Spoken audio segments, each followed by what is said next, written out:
Второй международный фестиваль «Хомей» в Центре Азии расширяет свои границы. В этом году для участия в фестивале впервые приедут музыканты из Норвегии, Турции и Канады. По словам организаторов, данные музыкальные ансамбли и группы приезжают в Россию впервые. Пригласили 74 гостей и музыкантов, участников фестиваля из зарубежных стран и 130 участников фестиваля из Республики Тыва и 15 участников из регионов. Стоит отметить, что второй международный фестиваль будет посвящен светлой памяти Кангарола Андара, самого известного в мире исполнителя тувинского горлового пения, прославившего и открывшего Туву всему миру. Памятник он оставил в своей музыке, памятник себе. А еще в 5-м томе книги «Люди Центра Азии», где он рассказал правдиво о своей жизни, не скрывая ничего.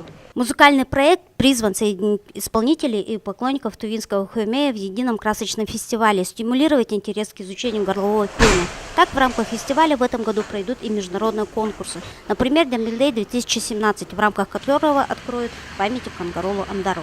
Начали проект 2015 года, и уже 16 августа 19 часов здесь именно вот где Ленина и Интернациональная, который вот на Перекрестке открывается памятник Андару Кангаролу Борисовича. Третий международный конкурс конного убранства «Наследие предков» также станет площадкой для обмена опытом между мастерами Якутии, Алтая и Тувы.